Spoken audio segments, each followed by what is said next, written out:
because that's how we roll here. All right, guys, it is 8 o'clock Eastern, 6 p.m. Mountain Time. So it's go time. Guys, welcome to Beaver Politics. It's Wednesday, so you've got me, the Progressive Moose, and you're tuning in to the Mossy Side with the Moose. A couple things before we actually get going, guys, some housekeeping sort of stuff.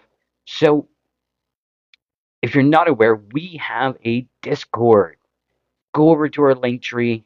You can find our Discord there, guys. Join in on the conversation over on Discord. It's a great time. There's so many different servers in there, so many different topics of conversation to get involved in.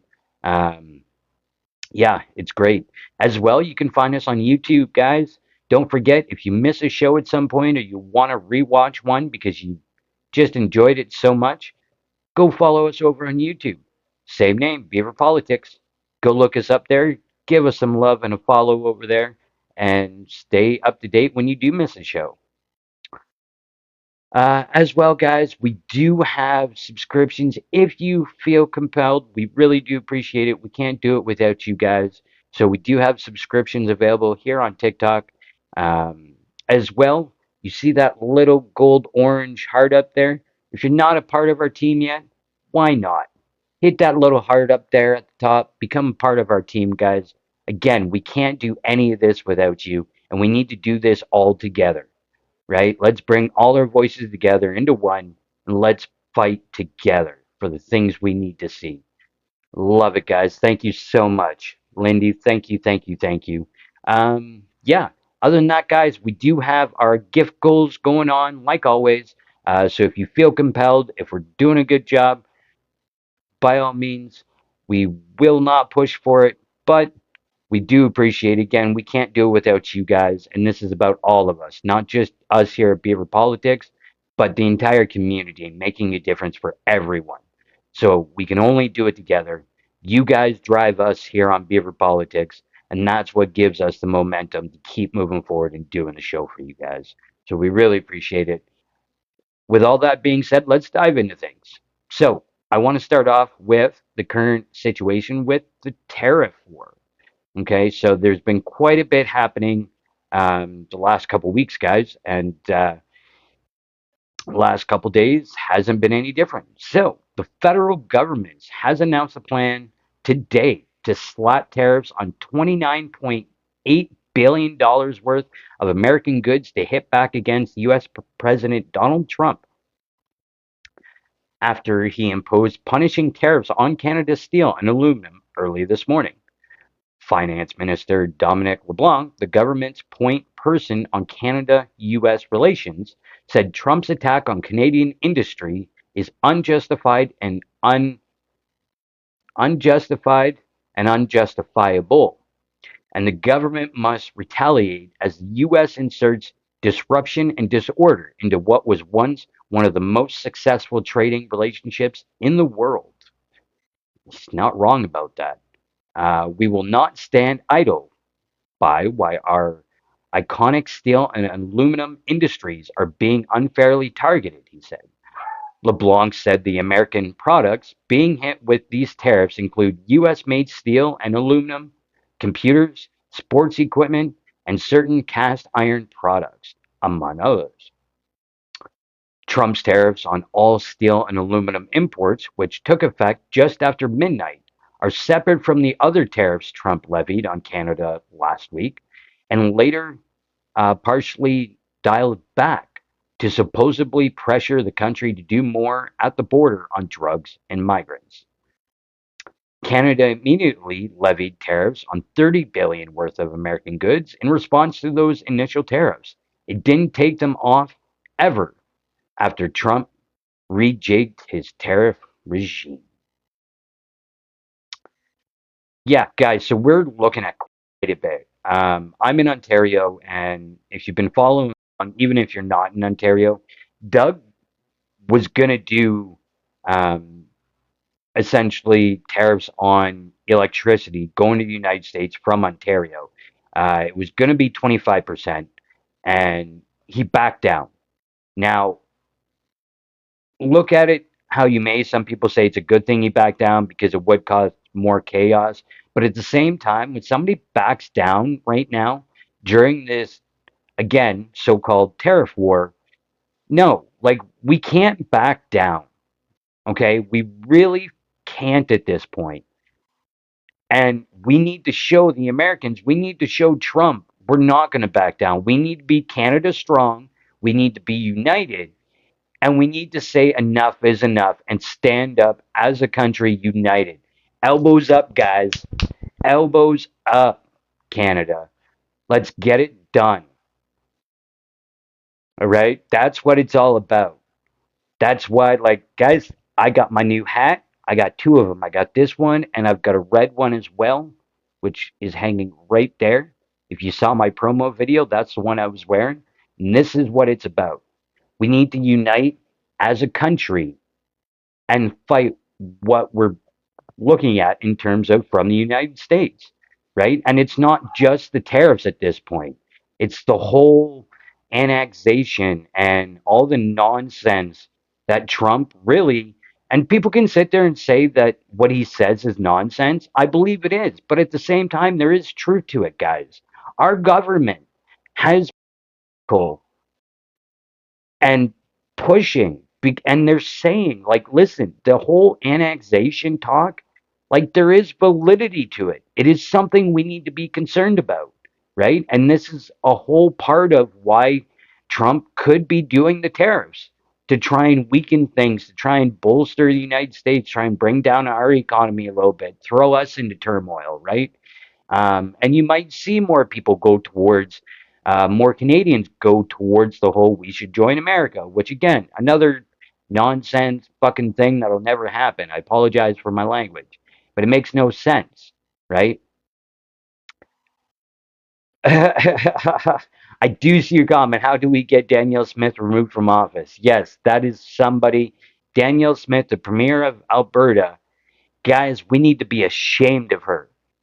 Call her out and stop her nonsense, okay? She started with going on with fucking Tucker Carlson and getting involved in the conversations with American political voices, quote unquote, or critics, however you want to say that. Even though, I mean, Joe Rogan is supposedly a critic, but I mean, look at how he does. Like nobody, I don't understand how he's got the credentials to do such a thing, given what he's done in the past, but it is what it is. Um, but yeah, so, and this is sort of stuff we need to watch, right? And even with Doug Ford, okay, he got rid of this stuff with the electricity he was going to do, and it really just plays into Trump's hands, right? Hey, look, Canada backed down from us. We're stronger. Like, give it up. Like, Ford's going down apparently tomorrow, I believe, to talk to people down in the United States, figure some more stuff out. Um, yeah, absolutely. Trump is the problem. I agree with that 1,000%. Okay, so that's where we're sitting currently. As well, guys, I want to bring a little bit more of a global perspective to it because, as we know, we're not the only ones being affected by this stuff, but we're on the front lines, as I like to say, given that we're the neighbor and seeing the brunt of everything going on from the United States and how it's affecting us. But the European Union chimed in, guys. So, the European Union on Wednesday, today, announced retaliatory trade action with new duties on U.S. industrial and farm products, responding within hours to the Trump administration's increase of tariffs on all steel and aluminum imports to 25%. The world's biggest trading bloc was expecting the U.S. tariffs and prepared in advance, but the measures still place great strain on already tense transatlantic relations. Only last month, Washington warned Europe that it would have to take care of its own security in the future. The EU measures will cover goods from the United States worth some 26 billion euros or $40 billion Canadian, and not just steel and aluminum products, but textiles, home appliances, agricultural goods will be hit with tariffs, as will motorcycles, bourbon, peanut butter, and jeans, the latter of which were also taxed during US President Trump's first term. So we're seeing the same stuff that he did during his first administration come back, and he's even in some cases making those first things that were still in place from his first term and just upping the amount, upping the percentage, making things more strained within the global trade market, in all honesty. Um, but with EU doing what it's doing, it's also standing beside us in Canada, right? Yes, they're worried about their own interests, but at the same time, the EU has fully come out and said, listen, like enough is enough, and this needs to be dealt with, right? So many countries around the world, including Canada, have been pushing back and have been essentially saying like enough is enough with America. We need to move. If this is what America is going to do, the world is starting to move away from America in terms of trade, in terms of um, negotiations, in terms of working with them, right? And that's because America has been literally pulling out of everything and, for lack of better words, slapping all the other countries in the face with just nonsensical, whether it's tariffs, whether it's talking points, whether it's, like all this stuff. Look at the Ukraine, right?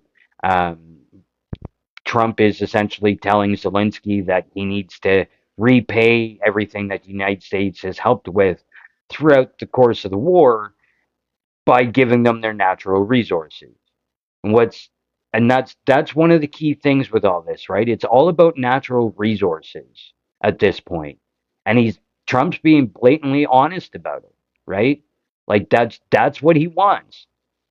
So, I mean, the writing's on the wall, the bread is in, like the are blatantly in front of us. It's it's the best way I can put it when it comes to that stuff.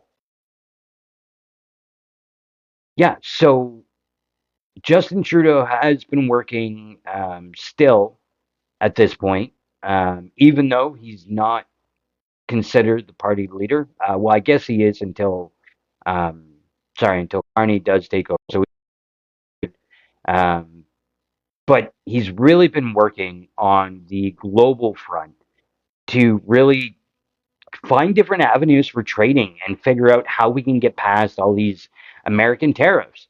And it's true, we really need to diversify our trade and our position on the global market in terms of how we do things, and what we trade where, and really just move away from dependency on the United States in so many ways that we are, right? Whether it's manufacturing, whether it's trade of minerals, whether, um, like the list goes on. We are so intertwined, and it's time to break that apart, right? Not fully. Like, yes, I understand we still need to do things with the United States, but I don't see how we can move forward being intertwined like we have been in the past and continue to get along. It's honestly just not possible at this point, especially given the political climate in the United States compared to up here. Yes, we see some of the same stuff, but it's not to the same extremes um, as you see down in the United States, especially with the push with fascism, and just the rhetoric and how the government really has been taking out checks and balances, cutting spending, getting rid of jobs, really making it easier for the federal government in the United States to just completely dismantle and do whatever the hell they want. That's what we're seeing in the United States, right? So don't kid yourselves on that one. Um, yeah, so that's pretty much a rundown on that stuff, guys. If anyone has anything to add to the conversation, again, by all means, feel free to send up a guest request. And yeah, let's have a bit of a conversation. I want to hear from you guys. Um, yeah, and so on top of that, guys, so Mark Carney won the Liberal leadership race, and will be sworn in as the leader of the Liberal Party, I believe, on Friday, at Rita Hall, as well as um, kind of sitting prime minister, keeping the seat warm.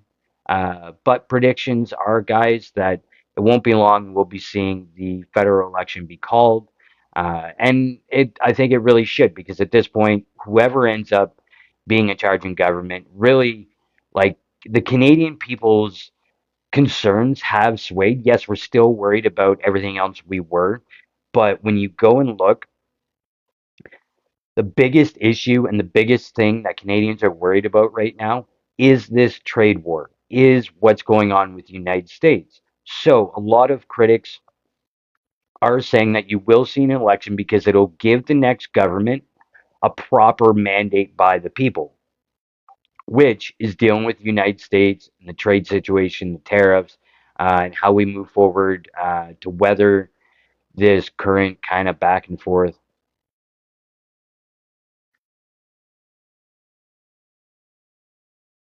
Thank you so much. I really appreciate all that. Sorry, guys, I was just quickly reading comments there. Thoughts on why he made Marco chief of staff? I haven't looked enough into that, so I don't want to comment on it yet. I apologize, uh, Perry, that I don't have an answer for that right now. Um, yeah, and really, guys, like, even with, so let's look at the Carney aspect of it, right? Because even with the Carney aspect of it, polls are now showing there is a 1 point lead that the conservatives have at this point, right? Nano's numbers are showing that conservatives are only at a 1 point lead, with Carney taking over the leadership of the Liberal Party. They're saying he supports Israel. Yeah. See, and if that's true, again, I haven't seen any of that. So, but if that's true, that is absolutely, yeah, Joe, absolutely problematic. And I really is a bad look, especially out of the gate, especially for people like yourself and myself and everyone here that probably likes to try and stay as informed as possible when it comes to people in government, and what their views are on things, right? You can almost see something like Harris saw, right? Where unfortunately enough people abstained from voting or decided not to vote for the Democrats because of their stance on Israel and what's going on in the Middle East. They'll use anything for ammunition right now. Yeah, absolutely. Absolutely. The conservatives are going to pick apart literally everybody on the liberal side, right? And I mean, they've already done it. And a lot of times, guys, they don't even have to pick them apart, because look at Pierre Polyev and how he talks about Mark Carney, right? It's carbon tax Carney, but carbon tax Carney wants to cut consumer carbon tax, right? So how is he carbon tax Carney when he's against the current layout of how the carbon tax is, right? Like they don't pay attention. Carbon tax Carney, it both starts with a C. In their minds, it's good.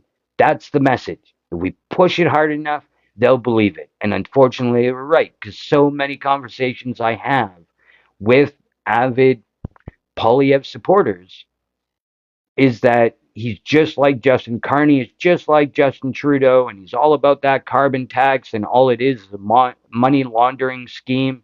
Like, come on, guys. Enough is enough.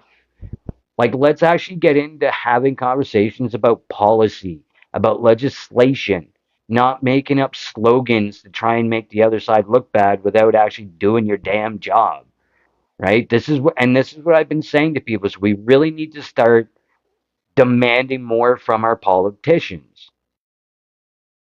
Copycat Carney? I haven't heard that one, but it sounds like something they would probably come up with. Yeah, but guys, we need to demand more from our politicians. We need to start pushing the goal line, pushing the goal post in terms of what we want to see from our politicians, right? We want to take care of the housing crisis. So we need to start demanding on our local levels to our MPs and MPPs, like, hey, this is what we need to focus on. This is what we are concerned about. Do something about it, right? Same with the homelessness crisis. Demand better. And especially when it comes to what we're seeing going back to the tariffs and focusing back on that, right? All our politicians locally, we need to start saying, like, hey, we need to start pressuring our provincial government. For me, it's Ontario. For somebody watching, could be Alberta, Manitoba, BC, right? And we are seeing across the board where different provinces, different governments on the provincial level are pushing back and they are doing different things to push back against the United States. Look at BC, all of the American liquor off the shelves, right? Ontario, you're seeing the same thing. Quebec has been talking about electricity and creating more infrastructure within Quebec to really use their own electricity and not sell it out, right? Not have to trade with the United States for electricity. Um, Nova Scotia, New Brunswick, they're all chiming in, right? Because we need to do, Canada needs to be united and we need to stand united. Because if we don't, we're not going to be able to push back and make the change we need to see, especially when it comes to what's going on with the United States, right?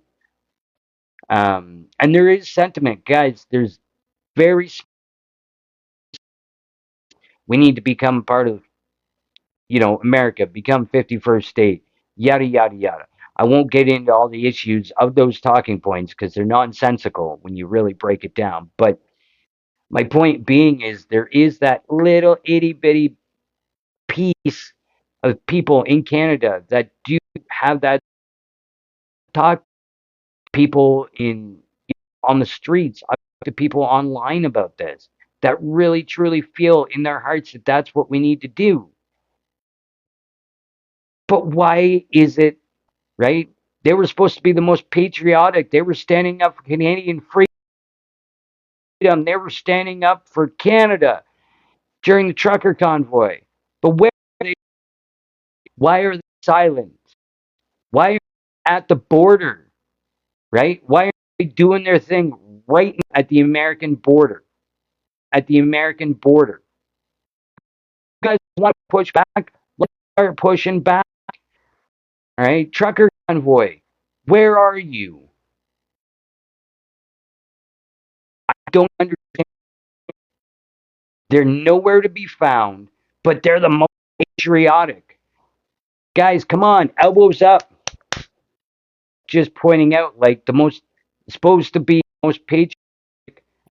Hell are they stepping up to the plate because we know what needs to be done.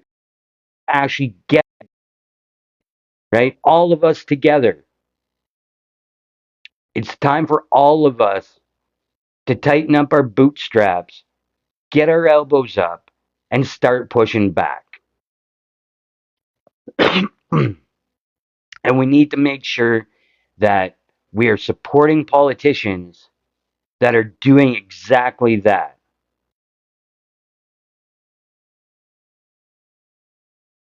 The live could be glitching, guys. I apologize if it is.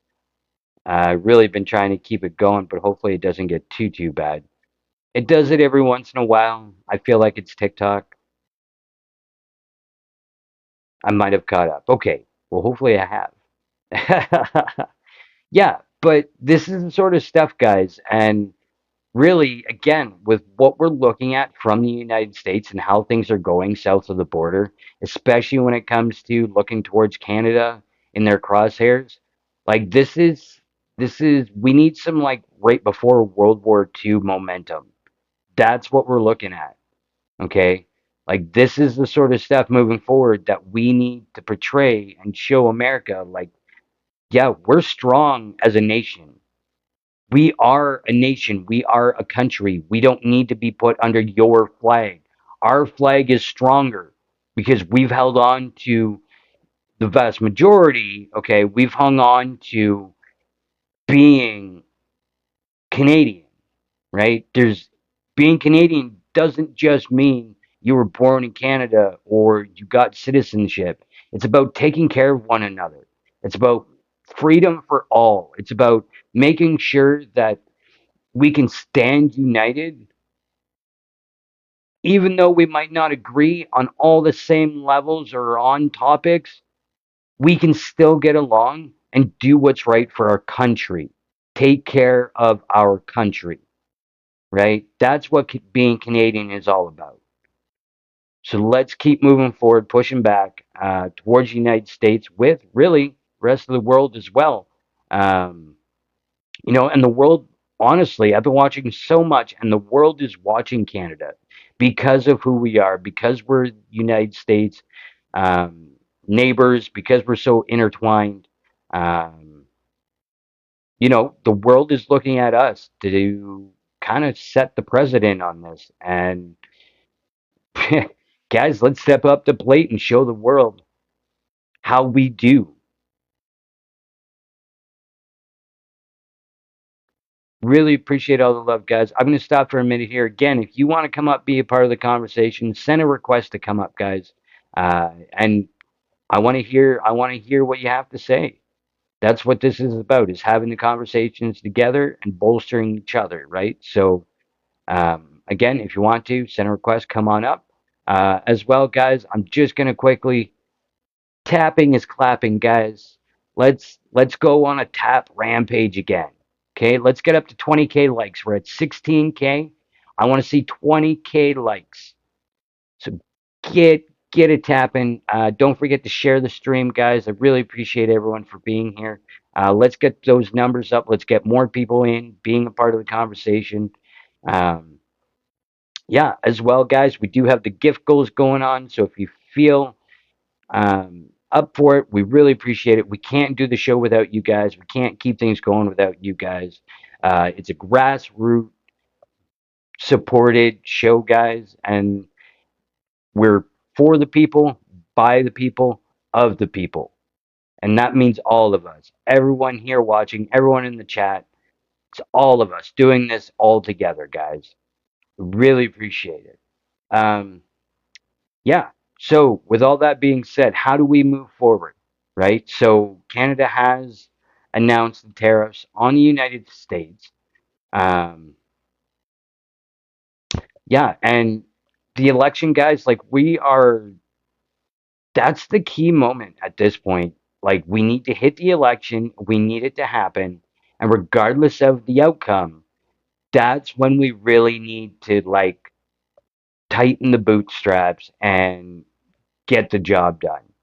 And again, I believe the election will come pretty quick. By the sounds of it, again, Friday, Carney will be sworn in over at Rideau Hall. At least that's the rumor mill at this point. Um, and whether it's he calls the election or it's a vote in non-confidence in Parliament, either way, it's going to be an election. Okay. Um, Again, a lot of the liberals are saying no. We need to have an election because we need to bolster the fact that we have a mandate as the government, and the people are giving us our mandate to deal with the United States, to deal with Trump, to deal with the tariff nonsense. And again, on the global stage, standing with other countries, standing with the EU, the UK, all these other countries that are facing stuff too from the United States, and how we move forward on a global level, seeing as what is going on in the world with the US. They pulled out. Ooh, I apologize, guys. Mouth was getting a little dry there, but yeah. So, and this is where people are or different countries are having the conversations together, right? Because the EU has come out and pretty much bolstered Canada, saying like, "Hey, we stand with you guys. We've been negotiating trade with the EU, with more faucets of trade with China, Taiwan. Um, I believe there is talk of negotiations with New Zealand at this point. Um, so all these different avenues that we can go emergency measures are needed. Absolutely. This is the biggest thing, right? Look at what we're facing. And all this going on, like the US is throwing itself towards a recession and it's going to throw us towards a recession. You need money for wartime stance. Yeah, and we've got money, right? And this is where the push is. And this is where things get so intricate, right? Because when we're focusing on Canada, when we're bolstering Canadian products, when we're making sure like tighten our bootstraps means support Canada, right? So if we can keep money in Canada, keep the economy going, keep the cash flowing in Canada, the money's there, guys. Like wartime measures, we don't need to spend billions of dollars on wartime measures. We're already there, right? Through policy, through slapping back with tariffs, through standing united against Trump and his nonsense, right? And yeah, it's going to get rough. I'm not going to paint a pretty picture, right? Especially if it keeps moving forward the way it is. But there is hope because eventually it's going to end, right? That's the goal. And I mean, I figured as soon as the stock market started to tank, that Trump would be all over, forgetting about the tariffs, forgetting about this back and forth nonsense, because normally he bases how things are going in the United States by the stock market and not the actual economy, right? So the stock market tanking really makes no sense that he's not fucking paying attention right now. Apologize for my language. Yeah, well, Canada absolutely hates him. Oh, I know how he talks about Canada, right? And I made a video on my Progressive Moose account. By all means, go check it out. But pretty much telling them, like, listen, if you guys want to come at us, United States, like, book a boot and find duty. Like, we're not going to put up with it. Hello, Treaty Bird. Well, good evening, my friend. I just thought I'd come and join you. Yeah. What's your thoughts? Oh my God, I have too many. I don't even know where to start.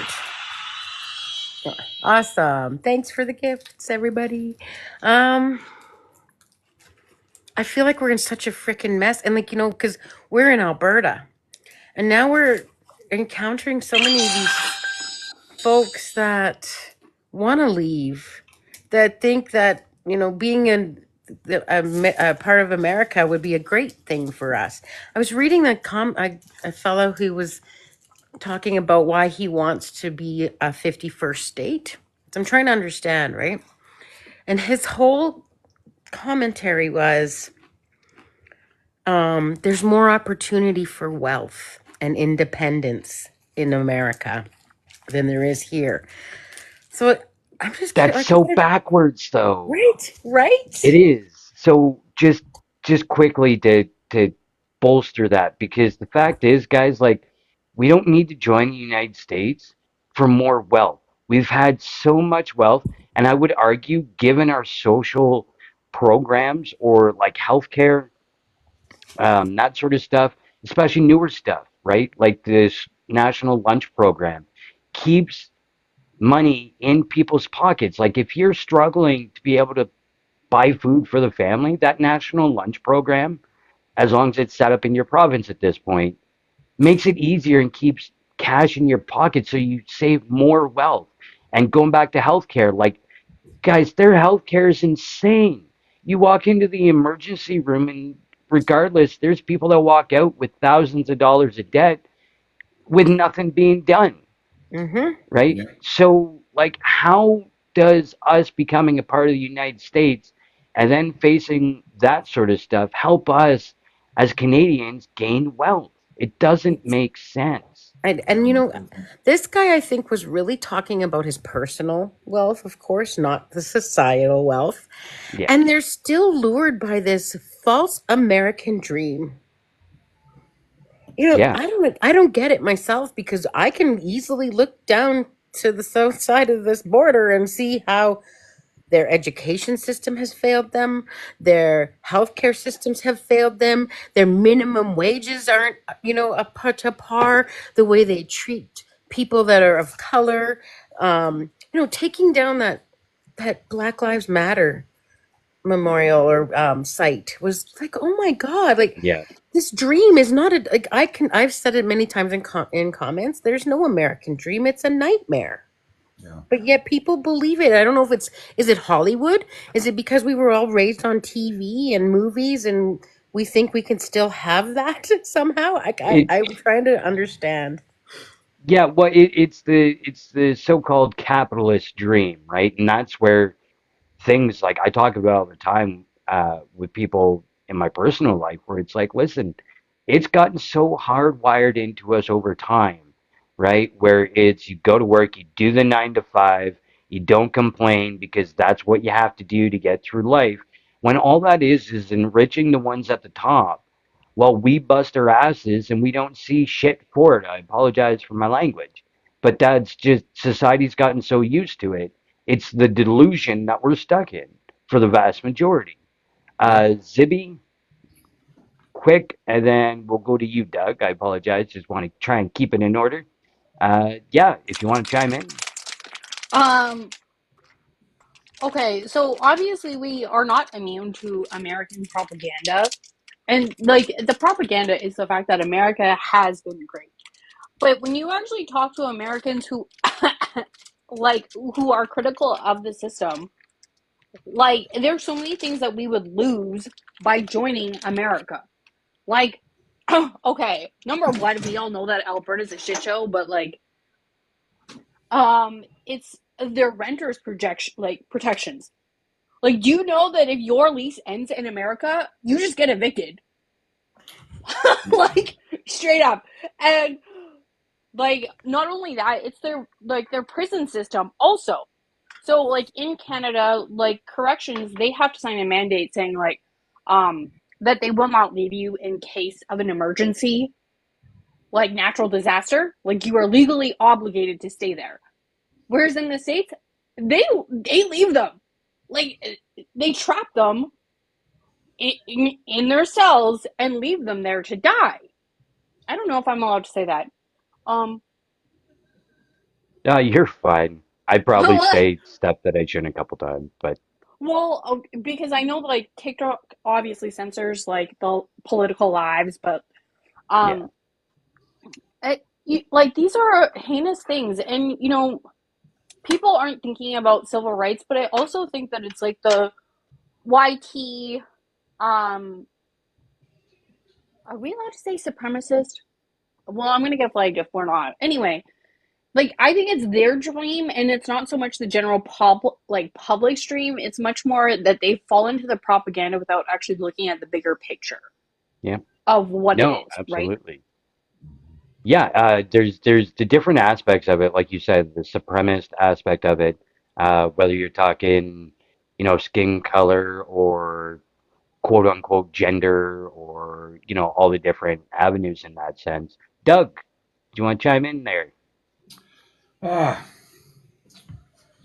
I want to comment first of all on that. You had mentioned the lunches provided at schools. One of the big things that it does here in Saskatchewan is that it keeps a lot of the lower income families actually coming to school because that's the only meal that they see in the whole day. And so that is just, phenomenal that some of the schools do it. And it's just what is, there's a lot of lower income families here in Saskatchewan that rely on that. And it keeps them coming to school. And whatever we can do to keep them coming to school, keep them off the streets, keep them safe. Hey, that's the kind of thing that we need. So, yeah, I got a question today from a person from Latvia that kind of chimed in on a live, and he asked specifically us Canadians that were on the live what our thoughts were about Ukraine and why we support them.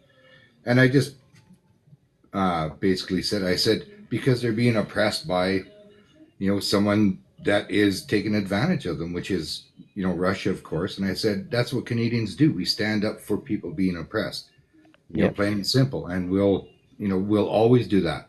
And then he disappeared. So I don't know what that was all about, but it's almost like there's people fishing for information of what us Canadians, how we're thinking.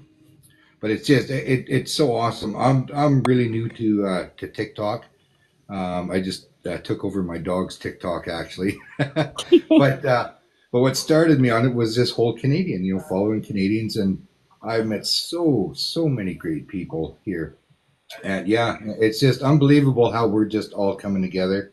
We're supporting each other. The Commonwealth is supporting each other.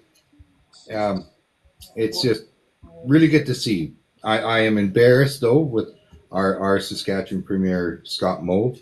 We control most of the potash that goes over to the United States, and not once has he mentioned it. Not once. No, you're right. And Scott Moe seems to get kind of lost in the conversation as well, right? Like we don't Yeah, really hear much. nope. Honestly, he slipped my mind until you just mentioned them there. Yeah, he's So, I'm tired of the he's double standard. yeah he's a support for the orange Cheeto over there, and yep, obviously that's what it is because we have one of the biggest cards holding, like just think about it, the farmers won't be able to fertilize their fields, grow crops, this, that, and not one word from them about potash. So yep.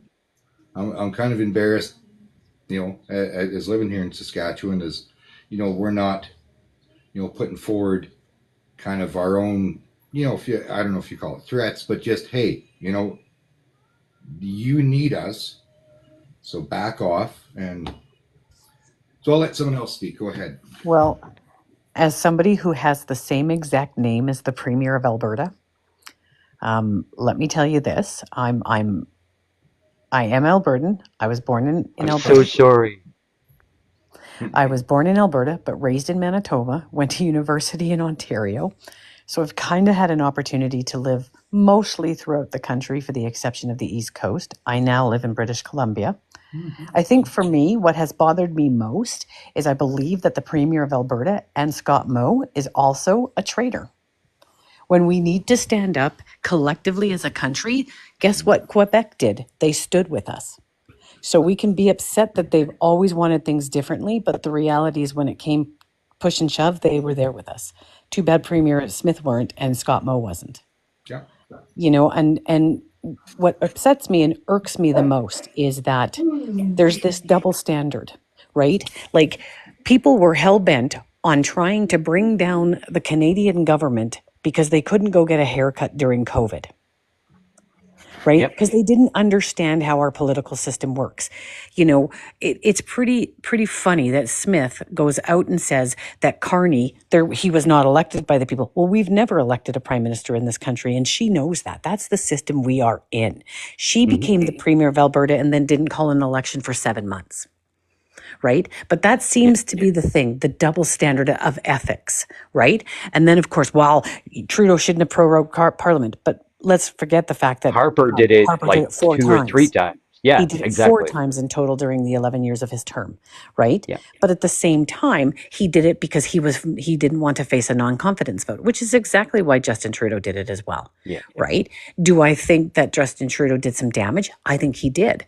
But I also know that he did a lot of things that helped people. He legalized cannabis. He's the first government federally to invest as much as they've done in housing when the last federal government hadn't really been at the housing table since 1972, right? And I know this. I work in the housing sector. I work for a charity. So I know very well what the investments have been social wise. However, what we also have is we have a leader of the opposition who has pandered to the alt-right in this country. And I have to wonder why he has not gotten his security clearance, because I truly believe that what was happening with the Freedom Convoy, that was being completely bankrolled by the majority of Americans who really want Poilievre as the government. Yeah. Yeah. And Well, I'm well, sorry and for that all those. was What, say that again? go ahead. I was just gonna add quick, yeah, and that's where, so I have a lot of back and forth with people in terms of the convoy still, And a lot of people can't move past it. And one of the talking points is they froze everyone's bank accounts. They froze people's bank accounts because there was foreign money going to a group of people Yep. that wanted to essentially make it so our government was dissolved, which goes against the laws, not only in Canada. United States has the Yep. same type of laws. UK has the same type of laws.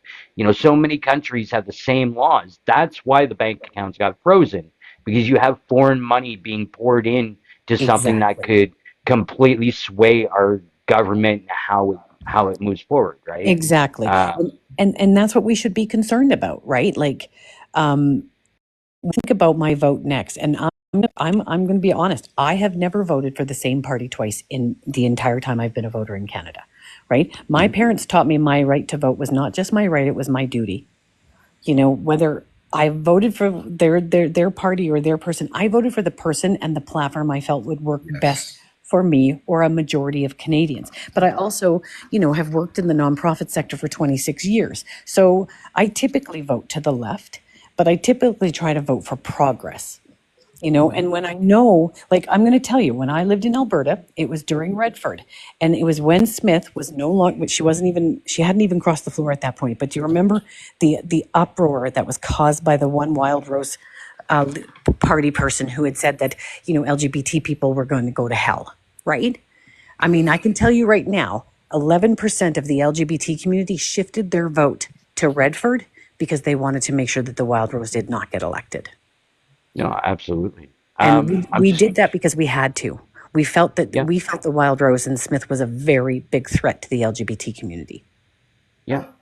Just quickly, guys, I want to take a quick second. Guys, don't forget to keep tapping that like button. Let's get a bit of a tap rage going again. Let's get those numbers up. I really appreciate all the love, everyone. Share the live still. Let's see if we can get more voices involved. Yeah. So let's go, Mr. D, and then we'll open That's it up right. to the rest of the panel. So basically, I'm from Quebec, Montreal. I know a lot of people don't like us, but oh well. you know, we just try to do our best. Personally, I've never seen Canada so united as of right now. However, we are we're in trouble, people. We are in trouble. Maple MAGA is a real thing, and we need to fight against it. Because they are literally spreading disinformation. They are just as bad as the one down south, I'm not sure when that happened, but the Yeah, conservative it's used to be regular people. Now they're cult mentality. It's well, very and different. and that's an end result, unfortunately, because Canada takes in so much American media and so much in terms of what's happening in the United States. So you see that Maple Mega kind of sex startup, um, Oh and I yeah, mean they but I really mean, are. they're so Sorry. stupid.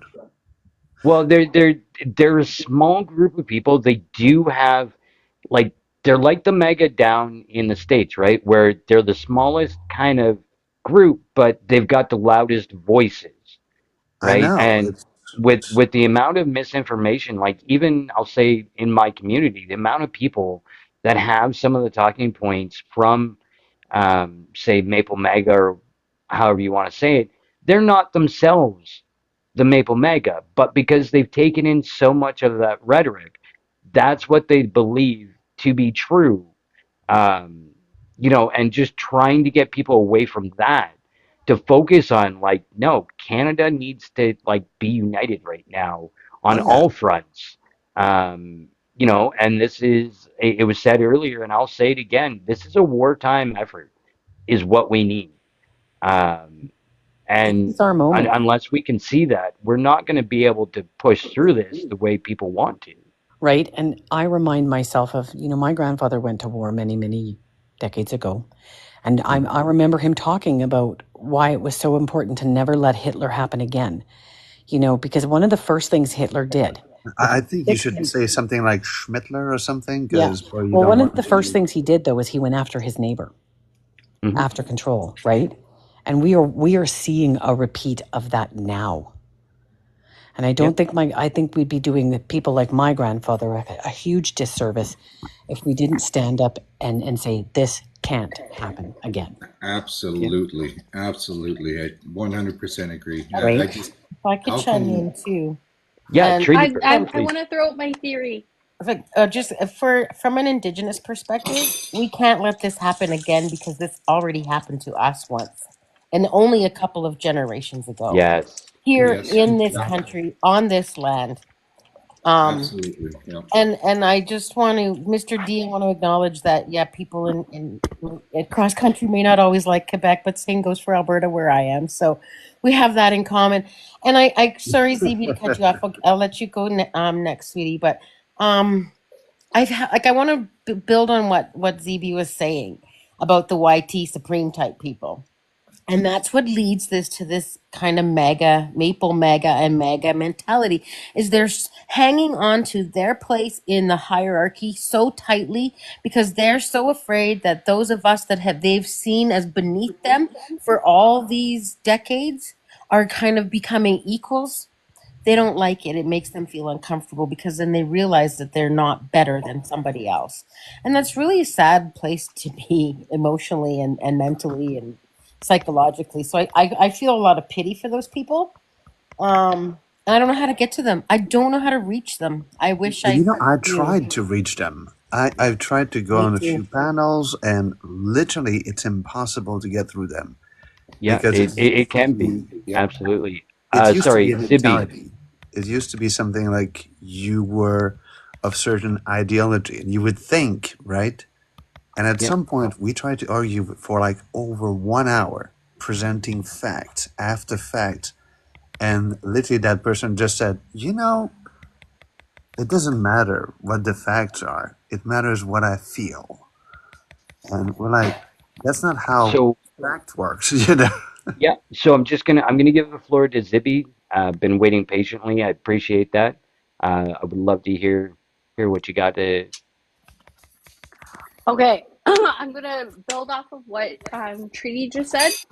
Mhm. So yes, there is that, but it's also there's this video I just shared to my profile in my stories, and it talks about how YT people are boring because they try to assimilate and homogenize and be the exact same, right? So there's also that attack part of, you know, most other groups have like their culture and they're in touch with their culture, and it makes them feel inferior because we have something that they do not have, right? And there is very much a part of that that is significant to this discussion. But back to my theory, because I need to spit this out because I've been dying to share my theory with other people. And that is the fact that WW2 never actually ended. We won a battle. And I need you to all follow me for a second because I know this sounds crazy. But who writes history? The victors write the history. And when you study like World War II, because what I've been doing is making sure that I look into the claims that Trump is like Schmittler. And yes, there are a lot of similarities, but in that they also talk about how there were members of his party who actually wanted to come to America and spread their ideologies over here. And they wanted to do that without Schmittler, right? And where did all the soldiers go? The ones who didn't get prosecuted, they came to America. They were working in higher businesses and functions of government through America. That is my theory, is the fact that we've all just been in this battle this entire time and we just didn't know it. Yeah, absolutely. Taz, and then sorry, I have a hard time reading the bottom name there, but Taz, and then Mac. Sure. Thanks. Thank everybody for letting me in or whatever. No, it's just that Trump is really pushing pressure on us. But like you say, we should have turned off the power for at least 12 hours. Just to go and show them that if they don't need us, I guarantee you, they would kick in so fast. That reality, right? It's rude. Like, we're nice. We are nice people, all of us. Like I'm a Newfoundlander, right? I love everybody the way it is, right? Black, yellow, green, doesn't matter, right? People are people. We all bleed red.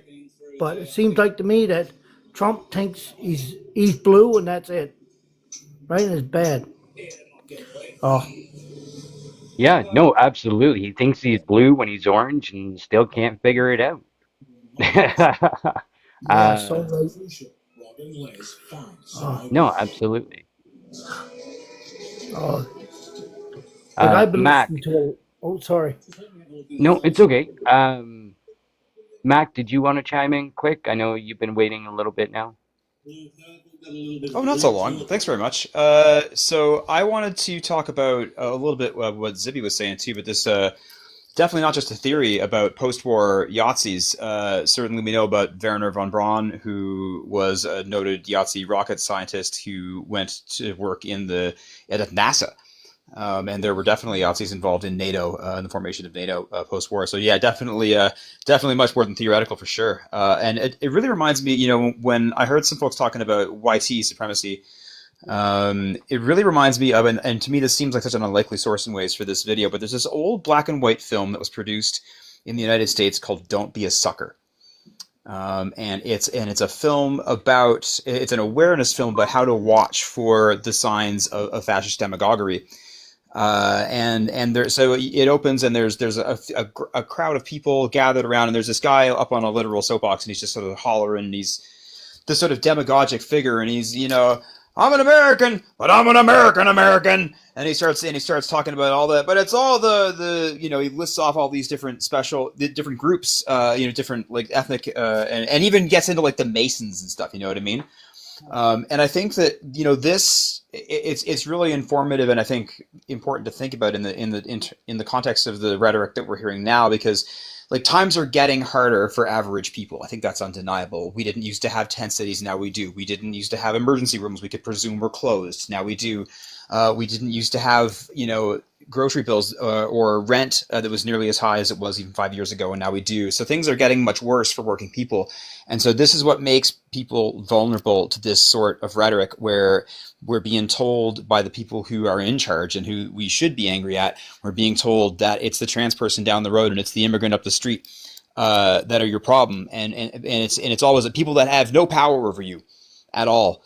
And that's who it's blamed on. And so when things are hard right now, when people are struggling, and there's people that desperately need us to not notice that it's the owning class of this country, that it's the ruling class, the ruling economic class, Yeah, absolutely. that's got us under their thumbs, and they are directing our ire outward instead of upward. And so that's, I think, what we all need to really focus on is that like people are so vulnerable to this rhetoric right now because they need a bad guy. Everyone needs a bad guy right now. The people who are struggling and who've been sold a false dream of bootstraps, capitalist success, and sort of like if you work hard you'll succeed. It's clear that's not true anymore. And so, yeah, it's making people really, really vulnerable to this kind of talk. And so we're seeing people like Donald Trump and Pierre Poilievre rise to prominence on that type of rhetoric. And it's scary indeed. And there are lots of lessons in history to illustrate how it works. Thanks. Absolutely. And to bolster what everyone has been saying, the fact is, I mean, the biggest example would be Germany back before World War II and during World War II, right? Danielle, you've been putting your hand up. I have been, because I'm going to tell you that in 2010, when Pierre Poilievre was the Minister of Housing, it was Mark Carny, when he was questioning him, that told the PP government, or we can call it the Harper government, that housing was going to be a problem. And he was the governor of the Bank of Canada at that time. He told them, if you do nothing about the housing now, you will have a problem in 5 years. Poilievre not only got snippy with him, but he outright told him he was lying. Right? I remember that. But you want to know what? I'm one of few Canadians that actually pay attention to those things because of the field I'm in. Right? And that's where the problem lies. Like, this housing crisis didn't happen under Trudeau. It's been waiting to happen for decades. Oh yeah, it's been building up since like Combination of so many things, right? Yeah. COVID certainly didn't help him. But you want to know what? I didn't blame Stephen Harper for what happened with the global crisis when it came to the economic world, right? It was, however, It was a group of people who were making themselves very rich on the dime of every taxpayer in the world. We bailed out Wall Street and Bay Street, but we were upset when Main Street needed the bailout during COVID. Harper added $138 billion to our debt. Trudeau's done the same thing, nowhere near as close, but he's getting there. But quite honestly, when are we going to decide it's about us as taxpayers, us, the everyday people that need the bailout? We need to spend the money, and we're going to see that with a trade war. But we're going to watch Paul Olivier basically say we're a bad manager of money when we actually need to spend this money now. So, and that's, yeah. So going back to that, and I want to, I said it earlier. I want to make sure I say it again. The Conservative Party on the federal level at this point, the polls, the newest nano numbers are 1 point ahead of the Liberals at this point because the Conservatives under the Polyev leadership cannot get, like, they can't get their messaging straight, and they can't nail down like something that people can actually stay focused on, right? Because right now they're still focused on trying to blame the Liberals for everything. Carbon tax Carney, and Justin did this, and hey, it's going to be exact same stuff. They're going to Exactly. ruin Canada, but apparently the Liberals already ruined Canada. So what the hell are they ruining now under And what Carney? I laugh about is when we have people making comments that Trudeau has added more to the debt than any other prime minister. Well, that's complete garbage. It's a lie. It's not even the truth. It's Yes. just not. Okay? Because if we really want to talk about which governments have done what, why do we even have a national debt? I want to ask Eaglebone, because he has the power to say to me, he added the most debt. Why do we even have a debt when we had the GST in 1986?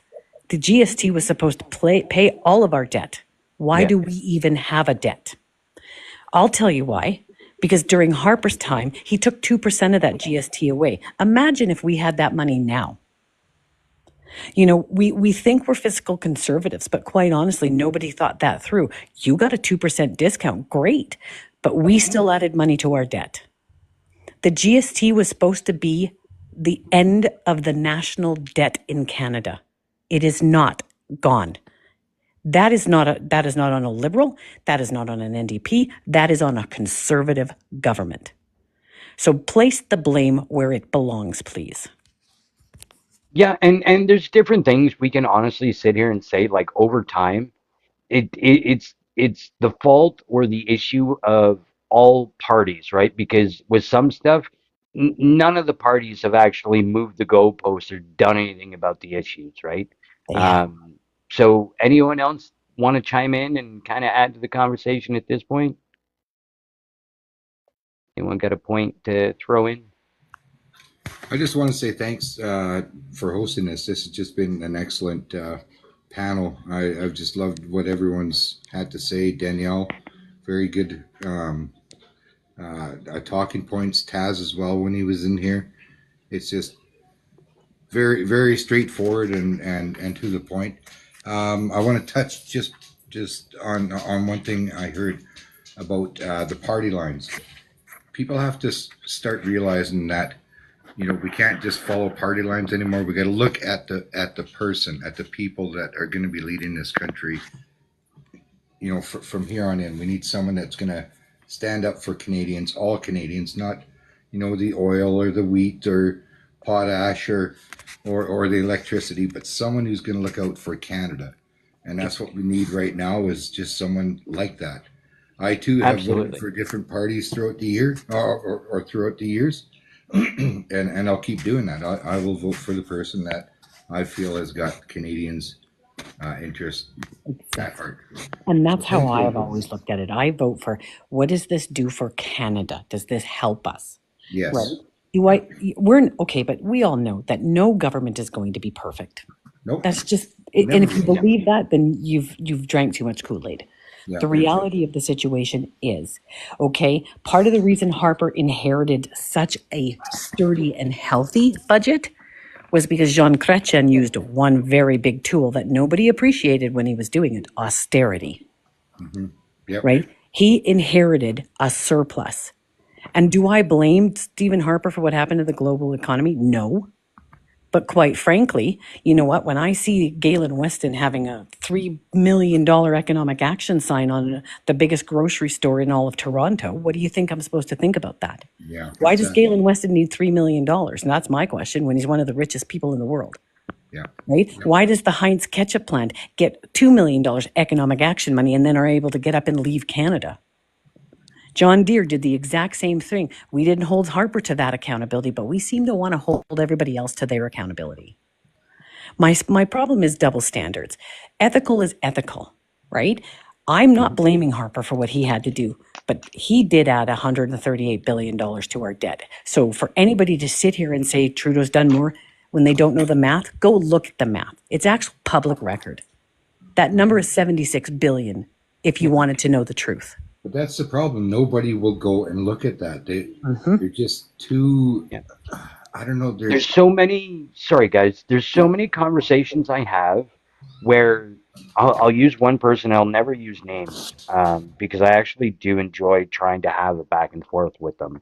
Because a lot of times, guys, you'll see when there's pushback on stuff like that, a lot of times they'll agree with a lot of the issues, or they'll agree with the base of the issues, right? I'll have somebody, the person that I'm going to use for this example, they'll agree that, yeah, the billionaires or the quote unquote ruling class, which is the wealthiest, have been like, it's absurd how they just keep enriching themselves. They'll agree that corporate profits are at a record high and there's no need for it, but somehow take that and it's Trudeau's fault, right? So then when you go and look and say, okay, well, what about Trudeau, right? And he says, oh, well, this scandal, or like the We scandal, or this or that, and okay. And somebody had brought up Perogan government earlier, which I think is a great example because when I pointed out that Harper did it 4 times, they then turned around and, oh, well, I wasn't paying attention back then. Okay, but I'm telling you what happened and you're failing to listen to somebody that's telling you what happened in the past and how you're being a damn hypocrite because you don't care about the facts up until Trudeau took office, and that's all you care about. And that's exactly it's an unhealthy hate for a man that Yeah, they don't even know. Yeah, it's yeah, mostly about absolutely. character at this point. They're just worshiping, kind of like how people worship the jersey their favorite players are wearing. Now, at this point, what I would like to point out is what I really don't like about this whole situation is that people are now just thinking, well, I think this guy is going to be doing the best job in front of Trump and co-president Musk. Now, my thing is, what about our rights? What about you choose a politician that you think is there for your values? You choose a party that is defending your rights. Like when I see women trying to defend Pierre Polyev, I'm like, you do realize he's against you, you know? And I just find it very, very frightening. But for some reason they don't realize that he's against them. And what I have to think back to pre-pandemic times, a lot of these people never paid attention, like you just said to Mossy, that where they never paid attention before. And now imagine these folks that were in Ottawa. Do you think they would have ever liked Pierre Polyev if he didn't bring them that coffee and those donuts and said, oh, I'm for the truckers? That he would have been this mousy little guy that they would have all laughed at because he's such a nerdy little politician, lifelong politician. What has he ever done for the people if the pandemic never would have happened? He's not the kind of guy that these guys would have looked at and gone, gee, that's my guy. But all of a sudden, because he bantered to them, Oh yeah. All of a he's the sudden guy. they are behind Millhouse, you know? They're like, Yeah. oh come on, give me a break. But they can't think like how you that's all it takes. Some coffee and donuts. That's all it takes to persuade those folks to And the um validation of their right. feelings. Exactly. Yeah, and It's that's not really a just the good point, donuts. Joe. That's a good point. But honestly, it was so I was in shock watching this. And then when he walked out of that camper with the Diagolon flag, and like now all of a sudden, come and tell me, let's all talk. Like honestly, did Pierre Polyev even identify with those people prior to this all happening? Not likely. And I'm really scared about potential for bribery, threats coming from Elon and from Trump. And I'm scared now with Doug Ford and his backtracking that he did with this threat to put the 25% on the power, and then he backtracks it. And now he's going to go down to Washington and have a conversation. Well, And then I felt a little bit better that he's taken Dominic LeBlanc with him, but I'm not that confident that Mr. LeBlanc isn't um, bribable. well, I have something else to say about this. Here's the problem. You're dealing with a wild card. You're dealing with a guy who is completely unhinged. He will probably overreact to anything you do. If he is reacting that bad to whatever he had for breakfast, imagine a blackout. He could probably see it as an act of WAR, and he could probably just go completely berserk. So, yes, we can do things, but what we need to know is what is the legal repercussion of what he can be saying, you know what, I'm going to feel this as a threat. And that is what we need to be worried about. That's a good point. Thank you. Um, I need to add something. Somebody's been asking in the comments how Pierre is against women. I need you all to know that the Conservative Party has voted about outlawing Smith's Martians. I don't know if I'm saying that word properly, but they vote. Another code word for it is AB. Yeah, AB, thank you. That's not propaganda. That is something you can look up. Um, that's what I. Oh, and also talking about how women vote against their own best interest for Pierre. It's the pick me behavior that they will get picked, right? Like, there's a lot of sociology that goes into politics and how people vote. A lot of that when you're voting for your own best interest, it's pick me behavior. Anyway, Ooh, that's interesting. I've got another one particular, which is actually the recent thing that's been going on. Bill Bill C-311. So this is the one that the Conservatives proposed forward as a violence against pregnant women bill, because they want to add harsher penalties towards people who bring violence towards pregnant women. Now, two problems with this. One, there's already code in charter in regards to anything. Sorry, there's already code in the criminal code that says, if it needs to be, the judge can do change sentencings based on conditions like pregnancy. So it's not necessarily needed. What they don't tell you in regards to this is that the bill is vaguely enough worded so that you can also interpret a doctor doing an AB as violence on women.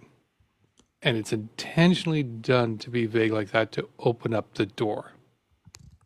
And it's they're so to say that there's no movement like this where it's trying to take rights away from women when they try to do this bill in the current session of Parliament. Sorry, it's not holding up. Yeah, no, absolutely. And this is where like I've made the equivalent because of course what we've seen down in the United States with the repealing of Roe versus v. Wade, it's our politicians, our conservative politicians trying to play the long game like the Republicans did, just in a different way, right? It's not doing it with judges, Correct. it's doing it with just slowly inching forward, pushing the line further with legislation they like to bring forward. Correct. Yeah. Yeah, No. 100%. That bill was absolutely a stealth fetal personhood bill, and there's certainly lots of Yeah. precedent for that legal tactic in the states. Additionally, MP Arnold Viersen, I think from Peace River, brought some kind of Yeah, embarrassing he's petition, like one of those official e-petitions, but it had like 17 signatures or something absurd like that. He didn't mention that in his remarks, of course, but it was an attempt 52. to get that issue on. Was it? It's still an It was embarrassing 52. amount. Oh, it is. 52. Yeah, it All was right, 52. He does I'll he concede does these things all the time. Yeah, Viersen is but this just is a party that will entertain these sorts of people, right? So I think that there's good reason to be skeptical, and there were a lot of people in the states who said it couldn't happen there until it did. yeah. If you ever want to see something very, very awkward and cringe, go look up Arnold Viersen and rap. He's got a couple Oh, of I've seen it. rap It's songs. amazing. It is. It is absolutely incredible. If you've never seen a very awkward white conservative guy rap, it's all you can imagine and then some. Oh It's my just, God, oh this yeah, seems yeah. terrible. It is. I I don't want to ruin it for people. Enjoy. Phew, that was So I got to vile. take off. Thank you so much for the awesome discussion, Joe. Nice to Nice to see you. chat, Matt. Hey, great to see you Moose, again, thanks so John. much. Excellent space. Great discussion, great panel quality, and great decorum on everyone's part. Cheers. Have a good one. Awesome. Thank you for joining in. Really appreciate what you've added to the conversation. Thank you. Thank you. Well, I'm just excited that Carney is in. I mean, as much as I love Carney, I was like a bit skeptical. Then at first I was shocked because it was so like in your face the way he announced it was running. It was like on American TV, and it was just like boom, and it was kind of a good way to do it, you know. Well, Yeah, and I'm encouraged by the fact that he is our leader of the Liberals. yeah, and I'll be honest, guys. Like I've already said this quite a bit. So if someone's tuning in that watches my lives quite a bit, they'll know like I'm an NDP voter really since I began to vote up until now. And I mean, that could change if a different party or a different representative brings forward a platform that I can get behind more than an NDP platform, right? But the fact of the matter is, I'm somebody that will read the writing on the wall and will call it as it is. And right now, the best thing for Canada to move forward and to deal with what we're facing is Carney. He is out of all the leaders, out of even in my opinion, the people that were in the race for the Liberal leadership, he's really got the most experience of dealing with this sort of stuff on the global stage that really like PP ain't got shit on Carney. Agreed. And I hate to say it, but I mean Singh just really cannot hold a flame to what Carney will be able to do with his experience and knowledge. And No, and I think Singh has his approach to attack bothers me greatly. I knew Jack Layton quite well. I liked Jack because he could work and would work with anybody who was willing to. I mean, go and look at his record as Toronto City Council. If you had a good idea and he thought it would work for the people of Toronto, he would work with you. I don't think Jagmeet Singh has given that any consideration because when I watched that leadership race, one of the persons that were running for that leadership was Nathan Collin. And Nathan had the idea of not running a candidate in an area where there would be a vote split. Right? And yet, right, he didn't win. Jagmeet did. And I think that did a disservice to the NDP. I've got a question for you guys because you like NDP, and I believe NDP is great. But I've got this weird notion in my head that I keep seeing Charlie Angus more and more. And he is a fun character, is likable, is lovable, is loud, is how come he does not have more traction? Because he just quit, and therefore, when you quit, you're able to say and do whatever you want. yeah, I know, but I That's mean why it's he's just like exactly the it's way the he is now. most interesting guy that you guys had in the whole party. truly. I'll, Yeah. I'll agree with that. And to Joe's point, I think it's almost better because he's really uncensored and able to say what he wants. And in doing so, he'll be able to bring more light and be more outspoken at the issues and his opinion on things. Treaty Can Bird? Yeah, I'd like to kind of just backtrack a little bit. I'm with you. I believe Carney is the man for the times. I think he even has a presence. Like I feel like he has a kindness to him and stuff.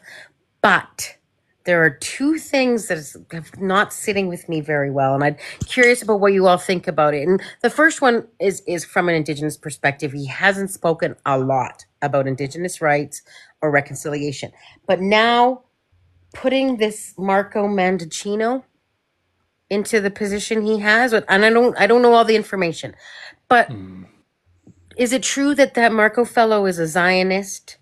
yes. And is this is this a concern? I'm really curious from because you I guys have good yeah. minds. Go ahead, Joe. I'm watching. Hi.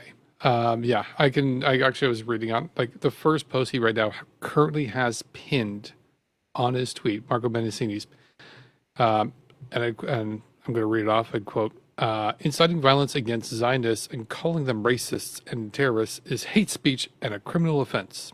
As I said during the anti-Semitism study at Justice Committee, we need more law enforcement training so those who commit hate crimes are prosecuted under the law."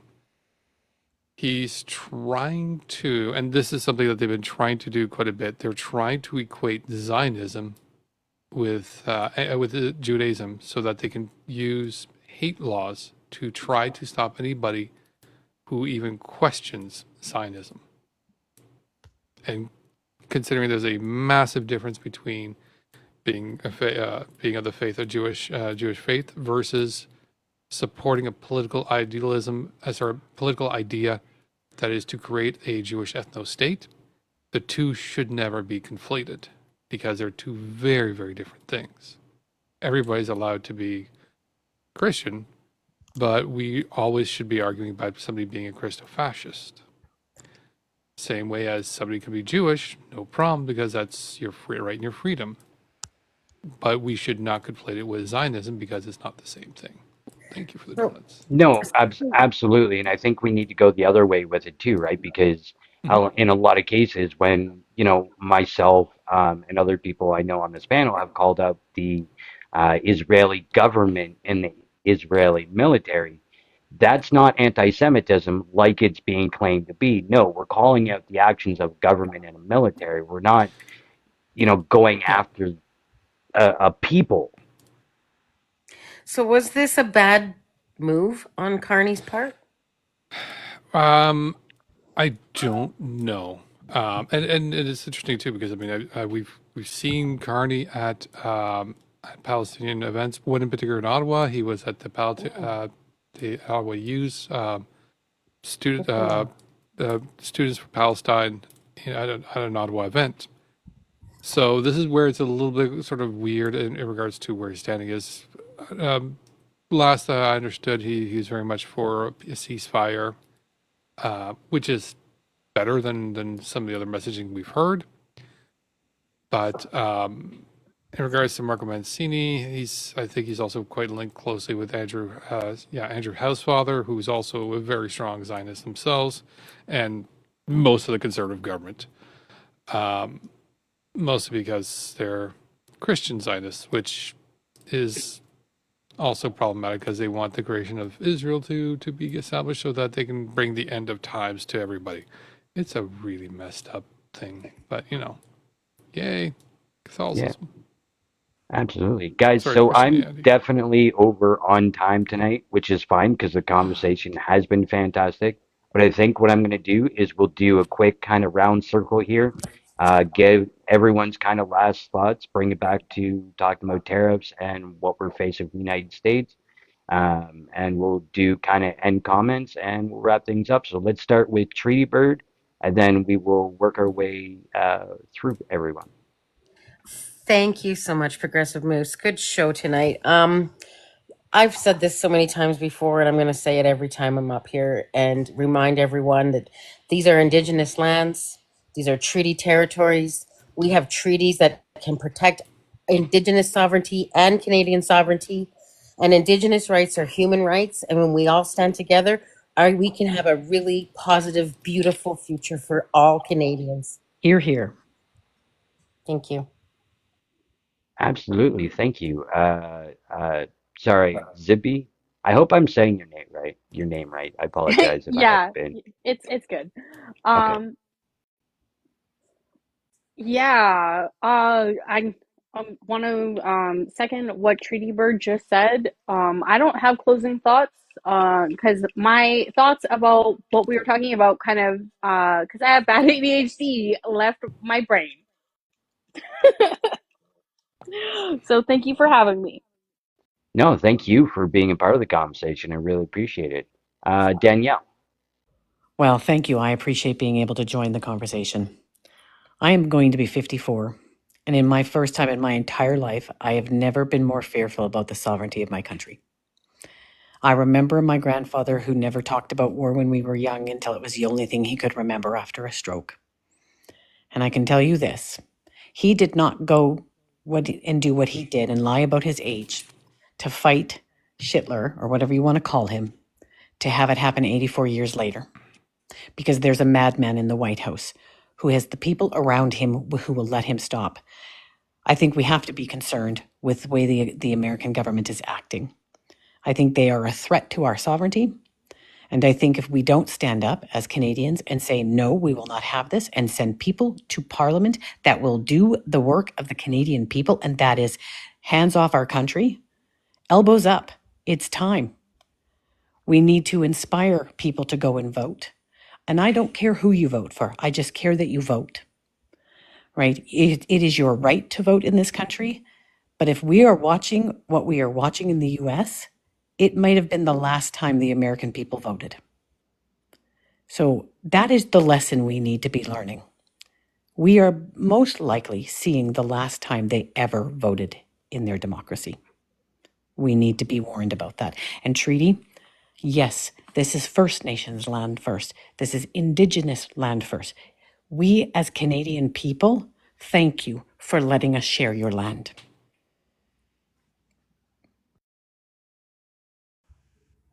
That was Sorry, beautiful.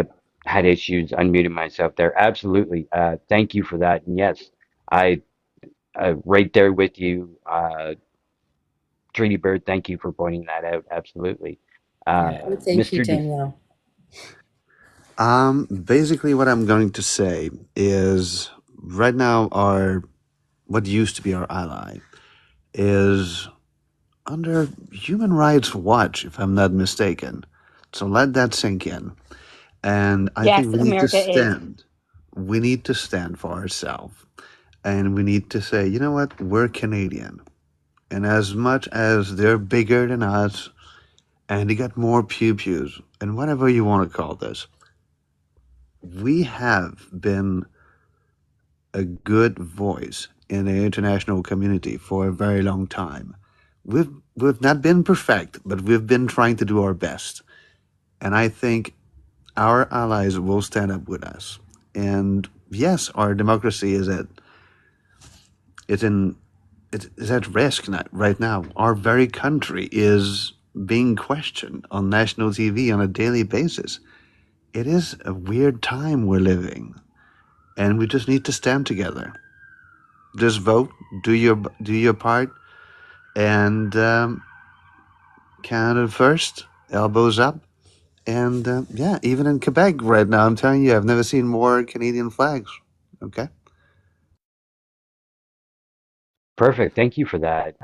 And thank you for joining from Quebec. It's not often I get to have somebody from Quebec be a part of the conversation, so it's great to have. Joe, last thoughts? Uh, Probably two. First one to Mr. D. Yeah, I probably didn't see that much Canadian pride since, well, you definitely wouldn't have seen it back in 95. And I don't think you would have imagined Quebec standing up and supporting Canada quite the same as we had problems back then. I'm originally from Quebec too, so I know quite a bit from that particular era in time. But in regards to our current time and our current dilemma, as much as we keep seeing and we keep discussing the economic crisis from the South, I can't stop but keep looking at it as it's not it's not a trade war he wants. Like that's what he's doing, but his goal is not to try to address something of trade. It is something, and it's hard not to think of it. It's something darker, and we're all having the same thought of what it is. He is more focused on wanting to annex, and he's just using the playbook on how to position it to get us in that particular way to weaken us with strategies of economic attacks. Problem is that they're discovering is that we're so related to them in regards to the economy that you need to suffer your own economy at the same time to do this economic fight. It's not the same thing as they did with in the South America or any other countries where they've overturned governments. This one directly affects you because you're so tied to this. Second point, and this is one that I'm starting to sort of came to me the other day, is this particular terror war is going to have a long-term effect on the U.S. more than it's going to have on Canada. And the biggest reason why is a lot of stuff we export to the States is a lot of raw materials. Steel, aluminum, potash, oil. If and when this trade war ends, that's going to resume because the industries will forget. They don't care. They're looking for the cheapest commodity to go and process. All their stuff isn't for the home. It's for an industry. What we consume from the States is a fair amount of consumer products. Something that may not return once Canadians have switched over to Canadian. They may stick to it. They may still have that bad taste long after this all ends. So in the long term, yeah, I think this is going to be a problem for the States long after this is all done. That's it for me. No, absolutely. And yeah, guys, my last thoughts, I want to bolster essentially what everyone on here has said is, guys, we are facing something that Canada essentially hasn't faced at this point. And I'll bolster, like Joe said, essentially our sovereignty is at risk at this point, and others have said it as well. This isn't just about tariffs. This isn't just about America first. As Joe pointed out and others, it's about actually possibly annexing Canada. So there is a real threat there, and we really do need to pay attention because Trump has blatantly said it. I believe it was yesterday. He had another press conference where he made comments about annexing Canada. So he continues to say these things. And as much as I believe Trump in some ways is either senile or having some sort of cognizant issues, you still got to take him at his word because he is such a wild card, but he's blunt in the things that he says and he means what he says. He's been clear about that, right? So, He's showing signs of early dementia. I would say yeah, That's what based it that's on a is. better way diet, to put it. Sure. I'm addressing a different topic. I'm pretty sure it's mad cow. Oh, I think that we one's can roll with RFK. that. but it's not him we need to worry about. It's the people he's now insulated Um, himself around. Yeah. Yeah, well, and you're right. It's him. It's the people around him. It's the people that are aligning themselves with him. And I'll put PP into that group of people, right? Because he's got endorsements from Trump. He's got endorsements from Elon. He hasn't rejected them. He hasn't openly, rejected those endorsements from those people. So it really goes to show, you know, is he really up for the task of standing up against Trump and Elon and the people around him? If he's willing to accept their endorsement, and yeah, like the the proof is on the wall, like the writing is on the wall. It's there. Just follow the trail, and you'll see where it's all the same nonsense, just in a Canadian version when it comes to the conservatives, right? So we need to keep that in mind as well, because there's been ways that they've been trying to undermine within our own borders and within our own Oh system. yeah, Uh, and so just to add on that, the biggest threat we have now is not PP, it's not Trump, it's disinformation. Is when mhm. you have hundreds of thousands of people repeating one lie, well, some people will believe that lie, And even that though was it's a lie. That was Trump's motto. Keep saying it over and over again, and people will soon Yeah, believe it. and that's what Pierre Poilievre's been doing, right? And to kind of bolster that even more, the Conservative Party has put money into bots online to push their slogans, to push, Oh yeah. certain events. They said, oh, there was thousands of people when there was only enough room for a couple hundred, right? But they paid all these bots to go on and say they went to this event and it was crazy amazing. So all that stuff all gets tied in and piles up and creates the nonsense we're seeing now in our political atmosphere, really. Hmm. Um, yeah. So with all that being said, guys, I am going to wrap it up. But as Canada, as Canadians, we need to stand together, have these conversations so we know better what's going on, how we can move forward, and what's in the best interest as a whole for us as a country, as a people. Um, so with that being said, guys, thank you so much, everyone, for joining the Thanks, Mossy. conversation tonight. Thank you. I really appreciate it. Thank you, everyone, for coming to Thank join you. in the conversation, in the Thanks for having comments. us. Everyone that's been hanging around, sending comments in. I do see a lot of them, but given the conversation up here, guys, it's hard for me to We get it. interact with the comments down there. So I apologize for that, but I have been paying attention, guys. Thank you so much for all the interaction. Canada, elbows up, Yep. Elbows up. Good night, everybody. elbows up. Take care of yourselves. Take care of your loved ones. Stay safe. Stay sane. And let's keep pushing, guys. Till That's it. next time, have a